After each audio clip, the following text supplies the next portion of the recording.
এখনও শুরু হয়নি যে প্রক্রিয়া সেটি, তবে কিছুক্ষণের মধ্যে সেই প্রক্রিয়া শুরু হবে। আমরা এখন অপেক্ষা করছি শিশু সহিংসতা দমন ট্রাইব্যুনালের ঠিক সামনেই। এরই মধ্যে আদালতে হাজির করা হয়েছে যে এই মামলার যে দুই আসামি ঘাতক সোহেল রানা এবং তার স্ত্রী স্বপ্না আক্তারকে হাজির করা হয়েছে, এবং একই সাথে রাষ্ট্রপক্ষের আইনজীবীরা এখানে উপস্থিত রয়েছেন। ঢাকা মহানগর যে বিশেষ প্রসিকিউটর আজিজুর রহমান দুলু তিনি এখানে উপস্থিত রয়েছেন। একই সাথে ঢাকা মহানগরের পিপি ওমর ফারুকি তিনি এখানে আদালতে উপস্থিত হয়েছেন, এবং একই সাথে আসামি পক্ষের যে আইনজীবী রয়েছে সেই আইনজীবীও কিন্তু আদালতে উপস্থিত হয়েছেন। এবং একই সাথে আমরা যেটি দেখেছি যে যে রামিসার যে বাবা আব্দুল হান্নান মোয়া তিনিও আদালতে উপস্থিত হয়েছেন। তবে এখানে 10:45-এর দিকে আমরা যেটা দেখেছি যে প্রধান আসামি সোহেল রানাকে আদালতে হাজির করা হয়েছে, এবং একই সাথে আমরা অপেক্ষা করছি। তবে আনুষ্ঠানিকভাবে এখন পর্যন্ত সব কিছু যে প্রস্তুতি সেই প্রস্তুতি কিন্তু এরই মধ্যে আদালত প্রাঙ্গণ জুড়ে নেওয়া হয়েছে। কঠোর নিরাপত্তা ব্যবস্থা এরই মধ্যে জোরদার করা হয়েছে, এবং এই আদালত প্রাঙ্গণে এখানে গণমাধ্যম কর্মী সহ মানবাধিকার কর্মী সহ বিভিন্ন মানুষজন এখানে উপস্থিত রয়েছেন। সবার চোখ এখন এই মামলার যে রায় ঘোষণা হবে কিছুক্ষণের মধ্যে সেই রায়ের অপেক্ষায় রয়েছে, এবং এখন পর্যন্ত এখানে কোনো ধরনের অনাকাঙ্ক্ষিত পরিস্থিতির সৃষ্টি হয়নি। আইনশৃঙ্খলা বাহিনীর সদস্য যারা রয়েছেন এখানে কঠোর নিরাপত্তা ব্যবস্থার জোরদার করা হয়েছে। সব কিছু ঠিকঠাক থাকলে হয়তো কিছুক্ষণের মধ্যেই এই মামলার রায় ঘোষণা করবেন এই শিশু সহিংসতা দমন ট্রাইব্যুনালের বিচারক মাসরুর সালেকিন। তার আদালতেই মূলত এই মামলার বিচার কার্যক্রম চলছে, এবং একই সাথে এরই মধ্যে যে এই মামলার যে চার্জশিটভুক্ত যে 18 জন সাক্ষী রয়েছে সেই সাক্ষীর মধ্যে 16 জনের সাক্ষ্য গণ্য হয়েছে, এবং একই সাথে যে 9 জন পাবলিক সাক্ষী রয়েছে সেই 9 জন পাবলিক সাক্ষীর যে তথ্য প্রমাণ আদালতে উপস্থাপন করেছেন রাষ্ট্রপক্ষের আইনজীবী বলেছেন সেই পাবলিক সাক্ষী তথ্য প্রমাণের মধ্যে এরই মধ্যে তারা প্রমাণ করতে সক্ষম হয়েছেন যে আসামিদের যে অপরাধ নৃশংস যে অপরাধ করেছে সেটি প্রমাণিত হয়েছে, এবং রাষ্ট্রপক্ষের আইনজীবীরা দাবি করছেন যে আসামিদের সর্বোচ্চ শাস্তি মৃত্যুদণ্ড যেন নিশ্চিত হয়, এবং এই শাস্তি নিশ্চিতের মাধ্যমে যে ন্যায় বিচার প্রতিষ্ঠা হবে এমনটাই তারা প্রত্যাশা করছেন। এবং একই সাথে আপনাকে জানিয়ে রাখি যে এই শিশু রামিসা হত্যার যে বিচার কার্যক্রম চলছে এই বিচার কার্যক্রমের মাধ্যমে উচ্চ মহল থেকে যে কঠোর নজরদারি রয়েছে, এবং এই বিচার কার্যক্রমের মাধ্যমে যে একটি কঠিন বার্তা সবাইকে দিতে চায় যাতে এই ধরনের নৃশংস কর্ম আর করতে না পারে। এবার সেজন্য সরকার কার্যক হাতে নিয়েছে, এবং একই সাথে যে কিছুক্ষণের মধ্যে যে রায় পড়ে শোনাবেন সেই অপেক্ষায় রয়েছে গোটা বাংলাদেশ, এবং এরই মধ্যে যে আদালত প্রাঙ্গণে যে প্রস্তুতি সেই প্রস্তুতি কিন্তু এরই মধ্যে সম্পূর্ণ হয়েছে। তবে এখন পর্যন্ত আমরা যেটি আপনাকে একটু বলতে চাই যে এরই মধ্যে যে সাক্ষ্যগ্রহণ যে প্রক্রিয়া সেটি কিন্তু একদিনের মধ্যেই সমাপ্ত হয়েছে, এবং একই সাথে এরপর দিনে আত্মপক্ষ সমর্থন অনুষ্ঠিত হয়েছে।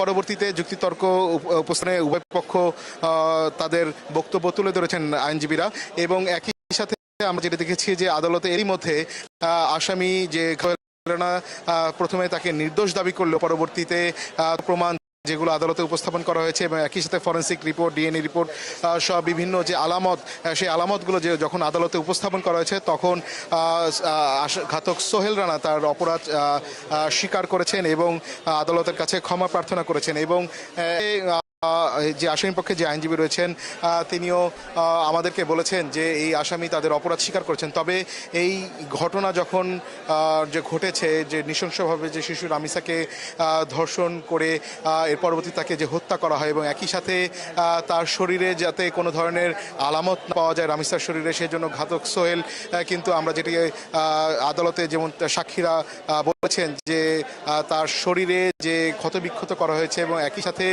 রামিসার শরীরে যে জোরপূর্বক ধর্ষণের যে আলামত সেগুলো স্পষ্ট ছিল, এবং সব কিছুই কিন্তু এখানে যে বিশেষজ্ঞ যারা চিকিৎসক ছিলেন ফরেন্সিক রিপোর্ট যিনি দিয়েছেন তিনি কিন্তু আদালতে উপস্থাপন করেছেন, এবং সব কিছু দিক বিবেচনা করে যে তথ্য প্রমাণ আদালতে উপস্থাপন করা প্রয়োজন এই মামলাটি সন্দেহভাবে প্রমাণ করার জন্য সেই তথ্য প্রমাণ কিন্তু এরই মধ্যে রাষ্ট্রপক্ষ উপস্থাপন করেছেন। এবং সব কিছু এখন যে গতিতে চলছে, এবং এই মামলার আজকে যদি রায় ঘোষণা হয় রায় ঘোষণার মধ্য দিয়ে একটি দৃষ্টান্ত স্থাপন হবে, যাতে আর কোনো শিশুকে এভাবে অঝরে প্রাণ যাতে না যায় এবং শিশুদের প্রতি যে সহিংসতা, ধর্ষণ করার কেউ যাতে সাহস না পায়, সেই জন্যই কিন্তু এই দ্রুত বিচার কার্যক্রম কিন্তু চলছে এই শিশু সহিংসতা দমন ট্রাইব্যুনালে। এবং এবং আপনাকে জানিয়ে রাখি যে আমরা এখন আদালত প্রাঙ্গণে এখানে আছি, যে এখনই আমরা জানতে পারলাম যে শিশু সহিংসতা দমন ট্রাইব্যুনালের বিচারক মাসরুর সালেকিন এরই মধ্যে শিশু রামিসা হত্যা ও ধর্ষণ মামলার রায় পড়ে শোনাচ্ছেন। এরই মধ্যে এই কার্যক্রম কিন্তু আমরা শুরু হয়ে গেছে। পুরো আদালতের যে এজলাস রয়েছে সেই দেখেন করিডোরের সামনে অসংখ্য আইনজীবী, পুলিশ প্রশাসন এখানে উপস্থিত রয়েছেন। যেহেতু আদালতে সবার উপস্থিতি এখন ভেতরে প্রবেশ করা এখন কঠিন একটি বিষয় হয়ে দাঁড়িয়েছে।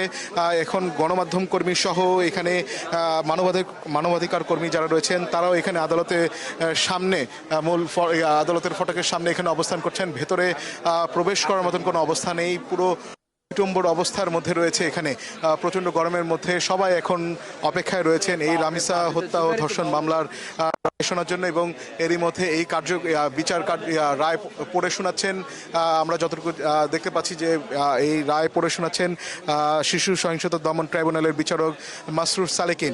আর কিছুক্ষণের মধ্যেই যে মামলার যে মূল যে রায়ের যে মূল অংশগুলো, সেই অংশগুলো মূলত বিচারক হয়তো পড়ে শোনাবেন এবং এরই মধ্যে খুব অল্প সময়ের মধ্যেই হয়তো আমরা অপেক্ষায় আছি এই মামলার রায় ঘোষণা করবেন বিচারক। আমরা আপনাদেরকে কিছুক্ষণের মধ্যে হয়তো এই রায়ের বিস্তারিত বর্ণনা তুলে ধরতে পারবো। তবে এরই মধ্যে যে আদালতে যেই সাক্ষ্য প্রমাণ তুলে ধরা হয়েছে সেই সাক্ষ্য প্রমাণের প্রেক্ষিতে আপনাকে বলতে চাই যে এরই মধ্যে রাষ্ট্রপক্ষের যারা আইনজীবী রয়েছেন তারা বারবার দাবি করেছেন যে এই মামলা তারা যে আলামত এবং যে প্রতিবেদন রয়েছে, ফরেন্সিক প্রতিবেদন সহ যে ময়নাতদন্ত প্রতিবেদন, সব প্রতিবেদন সহ যে পাবলিক যে 9 জন সাক্ষী রয়েছে এই মামলায়, এই পাবলিক সাক্ষীদের যে তথ্য প্রমাণ তারা আদালতে দিয়েছেন, তারই ভিত্তিতে তারা এরই মধ্যে দাবি করছেন যে তারা তাদের সর্বোচ্চ চেষ্টা করেছেন এবং তারা আশাবাদী আছেন যেহেতু এই মামলা তারা প্রমাণ করতে সক্ষম হয়েছেন। সেক্ষেত্রে